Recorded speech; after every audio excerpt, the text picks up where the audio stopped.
Hello, I'm Maria Hall Brown, and this is LA Currents. Well, there's one thing you can be guaranteed of in Los Angeles, that nothing ever stays the same. And sometimes the biggest challenges create the most interesting opportunities. Such is the case with the Slauson Corridor, and things are happening in CD9. I'm delighted to be joined today by Councilmember Curren Price and all of the wonderful things that are happening in CD9 regarding the Slauson Corridor. Thank you, Maria. It's always a pleasure to be with you. Thanks. All right. We need to kind of define what the Slauson Corridor is. I mean, Slauson Avenue is 20.9 miles going across, Los Angeles, but what exactly are we talking about? Well, roughly we're talking about the Slauson from Normandy to Alameda, that whole length.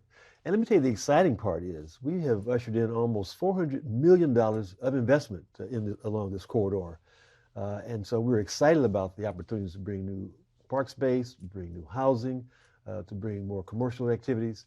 And it's just going to be enhancing an area that has been neglected for far too long. So what was left there? I mean, because a lot of things, it's an area that wasn't used with rail. It's a lot of, empty. What is it there? What is there that should not? Yeah. Well, so first of all, there used to be a rail line that ran that area. And so the rail line has been discontinued for many, many years now. So working closely with Metro, they have talked about revitalizing that corridor. So as we speak, in fact, the rail lines are coming out, and plans are being made for a variety of investments in that area in CD9. So if I was envisioning it, and somebody can go online and look at this, of course, it's just basically an old rail line, a bunch of empty space, some weeds, some old derelict buildings. It's just an area that could certainly be utilized for a lot of great things. And you looked at this area and you said, all right, let's step in and make some things happen. It's not totally derelict. Matter of fact, there are some nonprofit organizations along there now, some healthcare organizations, there's some commercial businesses along there.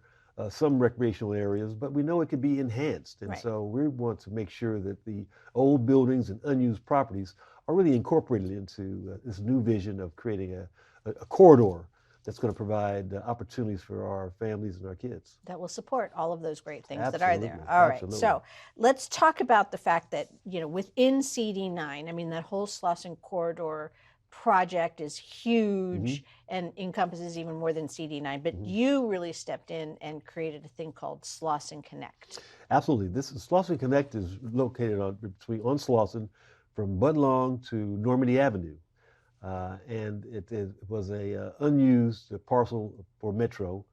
We identified it as a potential park, and a learning center. And so I'm excited to say that some $25 million has been allocated to create a state-of-the-art learning center in this area. It's going to have a 12,000 square foot resource center. It's going to include a 2-acre park. We're going to be providing after-school programming. There's going to be a recording studio along there. Of course, landscaping, walking paths, bike paths. It's going to really become a center. And we call it Connect because it is going to literally connect a variety of activities along that Slauson corridor. So, not a inexpensive project, but you were able to garner that. Where did the money come from? Well, we cobbled to get the money together. Good job. From a variety of resources, and so we're pleased that we plan on breaking ground. In fact, later this year, and will be in operation in late 23. So this after-school programming and childcare and learning opportunities. So there is a very robust population around there that would definitely be able to take advantage of this opportunity. Oh yeah, lots of working families in the area, lots of kids, and very few open spaces. And so that's why this particular parcel is so exciting. It's going to complement what's being planned along, actually coming from Crenshaw all the way to the river. But this segment in CD9 is going to be especially exciting because we have a number of activities planned along the corridor. And Slauson Connect is going to be certainly one of the important ones. So what has the community said to you about the plans? Are they excited? And how did are you taking input from them? They're very excited. We've had a number of meetings. Unfortunately, they've been virtual meetings, That's of course. But we've gotten input from citizens, from neighbors, from businesses, et cetera. They are excited Because, although there are activities along that corridor, this rail line has been vacant for, 30 or 40 years. And so people are excited to see some adaptive reuse that's going to take place, opening up the space, making it accessible, making it available, and making it real functional for our kids and our adults.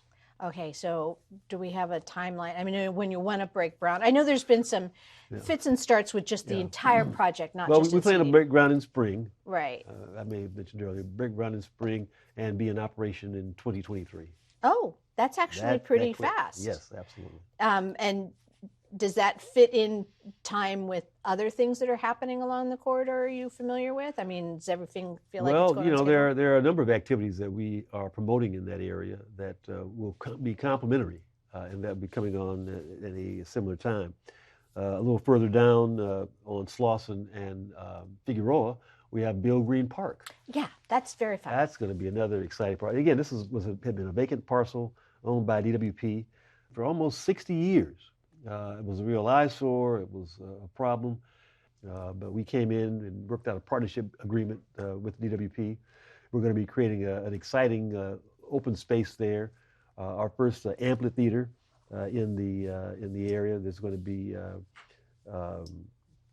a fitness area, walking paths, a real exciting kind of a space along this corridor that had been unused before.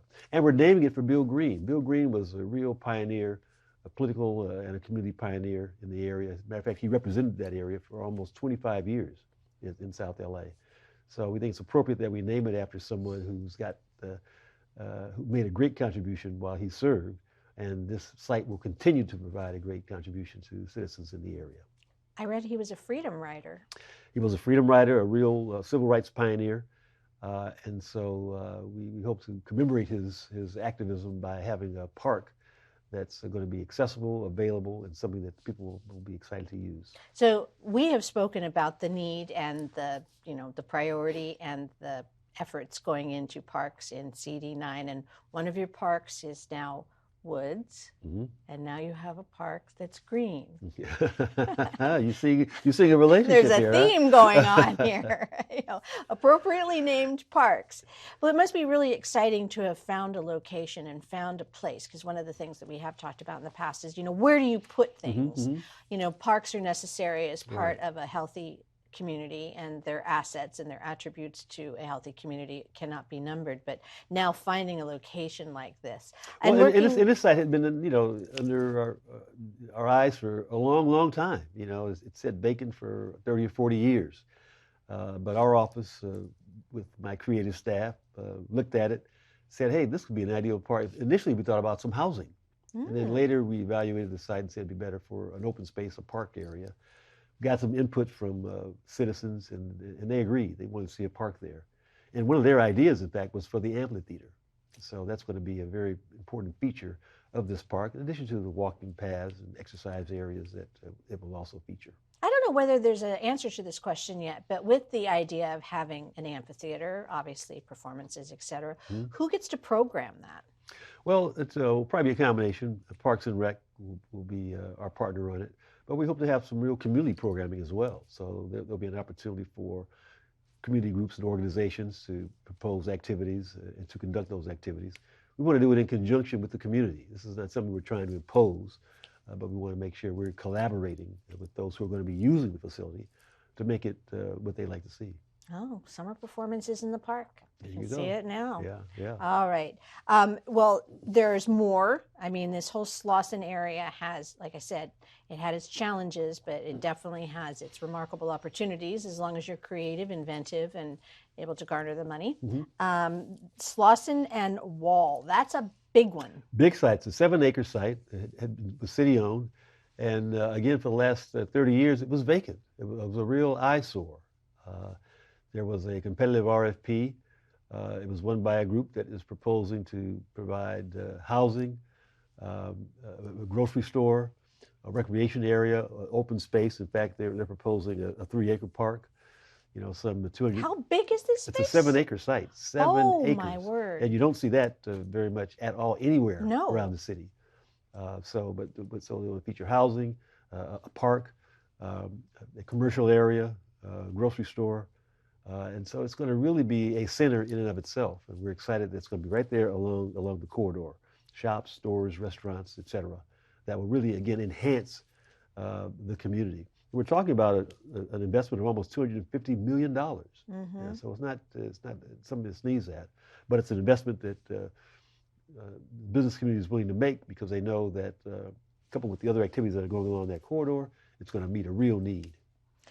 And along those lines of meeting a real need, I mean, there's a lot of concern about neighborhoods changing and those that are there, not feeling as if they're being displaced. Is there a lot of thought being put into that particular 7-acre parcel that it supports the area surrounding it and not just displacing it? There are going to be about 250 units of affordable housing. That's very important. Right there, and it will really cater to the individuals who live in the area, not some folks that come in from outside the area.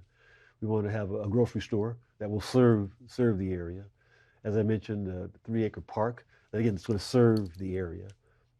And so we're excited about the prospects. We know that we'll probably won't be able to break ground until next year, so there's still a lot of planning to do.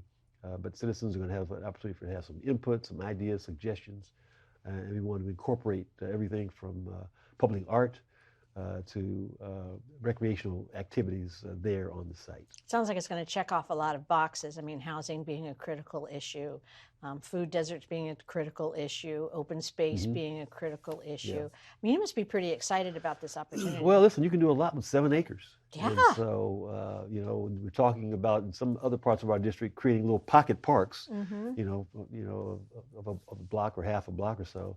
To have a 7-acre site is something very exciting, and the neighbors are really looking forward to the transformational impact that that's going to have on the area. Was all this part of the rail yard? It wasn't part of the rail yard, but it certainly was part of a big industrial activity, iron smelting activity that occurred over the years. And as I said, the space had been vacant for almost 30 years, and so it was, it attracted criminal activity. It was an eyesore. A real problem, and so this proposed activity is going to turn this whole area around. Oh, keep an eye on that. That's going to be fun. Once the renderings and the drawings and the thoughts and the plans come up, I imagine that they'll be up for public viewing. Oh, absolutely. We've already had one public meeting, and so ideas are starting to come in, and the developers are, again, working closely with the community so they can reflect the needs. That's how the idea of a grocery store came in. That's how the idea of commercial retail areas came in. That's how the idea of housing came in. The idea of a park, all consistent with input that was received early on by the community. And the $240 million? Yes. Actually, I think that doesn't sound very, over the top for 7 acres if you think about it. Well, I think it's going to be reasonable, but it was it's a proposal that won today, and it reflects, I think, the confidence that investors have in the area. I mean, $240 million is $240 million, and to provide housing, retail, commercial areas, and open space is, I think, going to be a real bargain. There are a lot of players in this game, so who do you have to work with on a project that large? Well, we work with the private sector, the developers, of course, that propose the project. We work closely with the community, who certainly have some input and some say-so in terms of what the project does. A lot of input with the city family, of course, as it relates to planning and land use. And all these things have to kind of come together at the same time. And the council office, of course, has its role in encouraging and inspiring and sort of directing. But again, our role is really helping to facilitate, making sure that all the parties are talking to each other, that we're identifying all possible opportunities, and that we're pulling people together, gaining some consistency so we can move forward with the project. Partnerships being incredibly important. I know that Metro, you've been working with Metro, and there's a rail-to-rail transportation program that is impacting the district. Well, it is, and again, it's part and parcel with what's going on there on this Slauson Corridor, converting an unused rail line into something that's more functional. And so, this rail to river project actually starts in the Crenshaw area. It's going to end at the river ultimately. But the segment that we're talking about is important because we were instrumental in getting almost $30 million to help facilitate the development of the area. Kind of kick it. Well, it was a real kick in the Get it going. to get it going. And so again, it's going to feature bike paths, walking paths along that area, some infrastructure improvements that are going to enhance and facilitate the developments that we've been talking about in that corridor. So I mean, really excited. It's almost 5.6 acres of land that had been previously just sitting fallow, just sitting there. And so to be able to utilize it for open space, walk space, play areas, walking paths, commercial areas is very, very significant. The whole dynamic of how people are living their lives is changing dramatically. So is that, I mean, you talk about these bike paths, and we're seeing a lot of that happen in the city at large. You know, transportation is a huge issue in Los Angeles. And you know, the expansion of public transportation, the efficiency and the ease of public transportation, but also other forms of transportation that get people out of cars. And, you know, so, you know, how is that going? Well, you know, we certainly are encouraging more intermodal, as they call it, transportation. And so walking is certainly one, bike paths, you know, electric bikes will be, you know, we'll have charging stations, for example, along the route here. For electric vehicles, for electric bikes, et cetera, areas where people can walk very safely. And we want to create an atmosphere for involvement, for engagement. Along the way, we'll have a number of developments that we've talked about, some parks, some other open spaces. At the Slauson Wall site, a real commercial center with housing. And we want to show that it can be integrated into improving the quality of life. Well, I would imagine also these, what did you call the mobility? Intermobile. Intermobile. All right, my new word for the day. Because of density of population, you know, you certainly, people worry about traffic and the issues that more people bring with them inadvertently. I would imagine that that's probably an important priority in all building of, you know, low-income housing or affordable housing, excuse me, to make sure that you're not going to mess up what's already there. Yeah. Well, again, we want to make sure we are complementing other efforts and activities. The bike lanes, for example, that are going to go east and west are going to complement those bike paths that go north and south, you know, on Avalon, on neighboring streets. And it's important that they work together. And so while we try to accommodate the vehicle, we know that we don't want to only accommodate cars, and we want to get people out of those cars, walking, bikes, electric bikes and vehicles, as a way of supplementing the traditional gas guzzling vehicles. So what's the history of the Slauson Corridor? I mean, when did this whole project, because I think the idea has been for a few years, and obviously the pandemic didn't do anybody any favors, and you've really stepped up to get things our going. planning has really gone in earnest the last 3 or 4 years. Okay. Of course, as I said, this rail line has been vacant for almost 40 years. The Metro has an idea to revitalize it as a bike path, walk path. But almost a third of this area is in CD9. And so we've been especially aggressive and creative about how we can identify spots along here to develop as parks, as open space, commercial areas for housing, et cetera. And we've been having some success, and I know we're going to be completely successful by the time we're done. Transportation being an imperative in everyone's life. Remember, we were just talking about the bikes, et cetera, but also the metro transportation. I know that there's been some issues about the commute times being really long, you know, in certain areas of the city. How is that being addressed?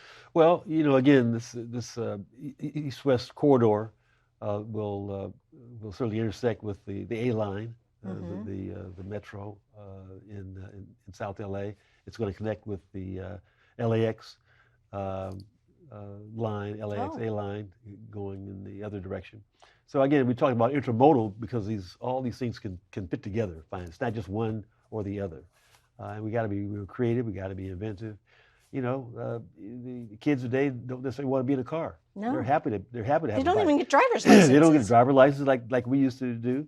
And so, you know, the idea of hopping on the bike, you know, getting Uber, getting some other alternative means of transportation is really going to be the wave of the future. And we want to make sure that we have the kind of infrastructure in place that will help accommodate that.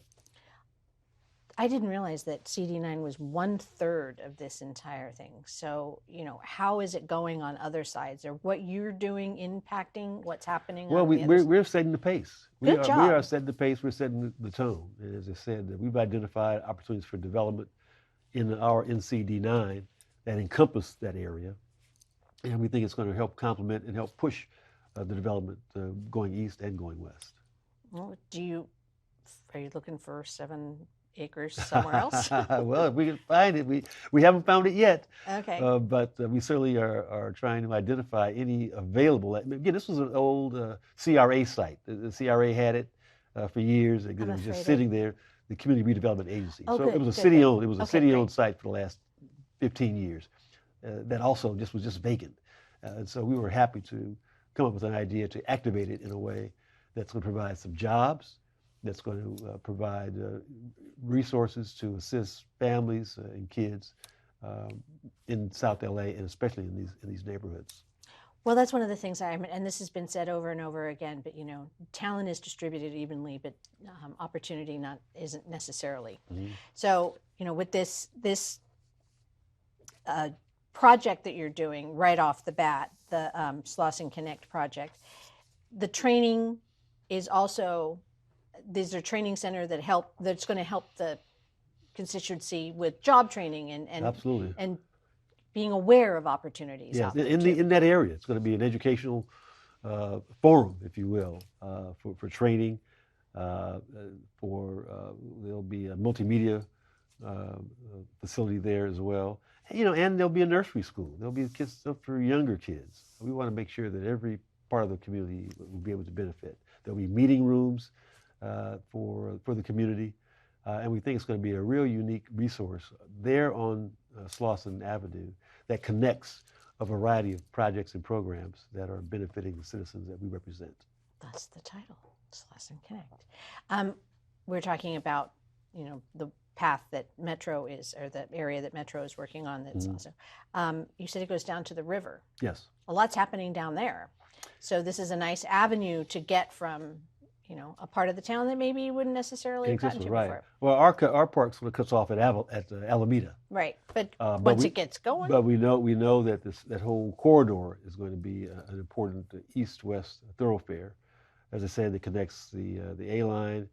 It's going to connect the 110 freeway, as well as north and south corridors that are going to be developed. Yeah, because you were talking about also the opportunities to get to LAX. Just the availability of getting from one part of town to the other. It's not just convenient, but it opens up opportunities for people. It opens up, someone's awareness and their understanding of where they live. And opportunities for learning, opportunities for jobs, opportunities for recreation. It's going to provide access to these resources in ways that just did not exist before. Is there a particular amount of time that is going to take for? We talked about a few major projects. We're hopeful that our projects will be online within the next 2 years. We know it's going to take much longer than that for the entire corridor, but we want to set the pace, we want to set the tone, and we want others to see that we're serious in CD9 and encourage them to follow with us. Do you have hurdles right now? Do you have financial hurdles, construction hurdles? Financial hurdles are always a problem. Make sure you have enough money to do the job you want to do. But I think if the idea is right and you get the community support, funding will come. And so we're working hard to make sure that the community is along with us every step of the way, that we're not getting out in front of them, but they are collaborating with us, that we're getting their ideas, their suggestions, their thoughts, their critiques, as we move forward, so that we can say this is a project that the community really wants. And the funding sources come from a wide array of different, because we've talked at times, looking for money is a treasure hunt. Right, some of the money has been assigned and some of the money needs to be fought for. Well, yes, because some of the money will be city funded, some's going to be state funded, as we saw. There may be some county money involved, some philanthropic money involved. We're not going to turn down anybody. As I said, we are able and willing to cobble together the source of funding to make the project work. We're committed to do that. No one's going to just give us, a blank check here, do what you need to do. We got to fight for it, show that it's got value, show it's got community support, and I'm confident that we're going to be successful. Well, I think on the flip side, part of your argument would be that it's going to be, there's tax advantages to the city of Los Angeles. There's going to be, business generated that obviously inspires, opportunities, which then in turn generates income. I mean, is there a hope that it's not just a gift, but it's a gift that's going to have major returns? Oh yeah, a gift that keeps on giving, if Yeah. you will. And these are really, we're talking about equity investments. These are investments in areas that have been neglected over the years, have not received the kinds of support that it needed from the city government or state or county or federal government. So these are areas that have been neglected, have been left behind, and we're playing catch up to a large degree. But we're confident that with the right kind of planning, right kind of support, and right kind of input from our community, that we can be successful. Are you noticing that, I mean, it's way too late and it's probably too little, but at least it is, that this focus on equity that came to light in a number of different arenas over the last couple of years, has that really opened a door for things that you didn't necessarily feel were possible? Well, absolutely. That certainly has been one of our leading arguments when we talk to city departments and other agencies about supporting projects in our area. We point out to the fact that they've been neglected over the years, that there have been no investments in these areas, that the infrastructure has lagged, everything from the roads to parks. And so we are asking folks to make up for lost time.